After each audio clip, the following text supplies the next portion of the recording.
अस्सलाम वालेकुम friends, welcome back to top smarties drama serial इश्क में तेरे सदके। पहले ही नूर की ज़िंदगी में बहुत मुश्किलें हैं। नूर के सास यानी कि जुल्फ़िकार के बाप ने बहुत ज़्यादा मुश्किलात खड़ी कर दी इनकी ज़िंदगी में। उनकी दी हुई मुश्किलात कम थी कि सालार ने भी यही हरकतें शुरू कर दी। सालार जो कि नूर को फ़ोन करके जानबूझ के तंग करता है। इस बार तो फ़ोन जुल्फ़िकार ने उठा लिया। जैसे ही सालार का नाम देखता है तो फ़ोन उठा लेता है। अब सालार अपनी उन्हीं हरकतों पर है। मजाल है वो अपनी हरकतों से बाज आता हो। वो नूर से इतनी अजीब बातें करता है कि जुल्फ़िकार के लिए वो बातें बर्दाश्त करना बहुत मुश्किल है।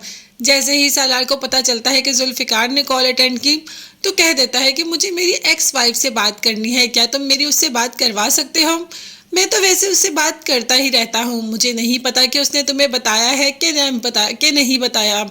अब ऐसी बातें तो कोई भी शौहर बर्दाश्त नहीं करेगा जब उसकी बीवी का एक्स हस्बैंड कॉल करके ऐसी बातें करे। ऐसी बातों पे तो गुस्सा होना बनता है। और जुल्फ़िकार जो छोटी छोटी बातों पर गुस्सा कर जाता है तो ऐसी बात पर तो उसका कुछ ज़्यादा ही गुस्सा करना बनता है, जो कि उसने ऐसा ही किया। जैसे ही सालार की कॉल कट होती है तो सारे का सारा गुस्सा नूर पर ही उतार देता है कि तुमने मुझे बताया क्यों नहीं कि सालार की कॉल्स आती हैं। तुमने मुझे बिल्कुल इस बात से बेखबर रखा। आखिर मैं तुम्हारा शौहर हूँ और मुझे पता होना चाहिए। अब नूर अपनी सफाइयाँ देना शुरू हो जाती है कि हमारी ज़िंदगी में पहले ही बहुत मुश्किलें हैं।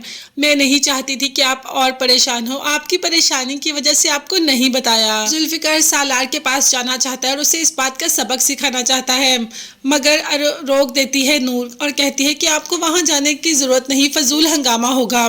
जिस पर जुल्फ़ी तो बहुत गुस्से में आ जाता है और नूर से कह देता है कि पहले तुमने मुझसे ये बात छुपाई कि सालार तुम्हें कॉल्स करके तंग करता है और अब तुम मुझे कह रही हो कि मैं वहां भी ना जाऊं। आखिर तुम चाहती क्या हो, मुझे ये बता दो। कहीं तुम सालार के पास वापस तो नहीं जाना चाहती?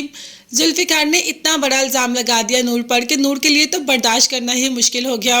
वो तो रो रो कर वैसे ही पागल हो गई। जब जुल्फ़ी को इस बात का एहसास हुआ कि उसने नूर के साथ वाकई ही बहुत बुरा किया तो खुद ही अपनी गलती की माफ़ी मांगने के लिए आ जाता है। जिस पर नूर कहती है कि जुल्फ़िकार, मेरी ज़िंदगी में आपके अलावा कोई नहीं, मेरी सारी मोहब्बतें, मेरी वफ़ाएं सिर्फ़ और सिर्फ़ आपके लिए।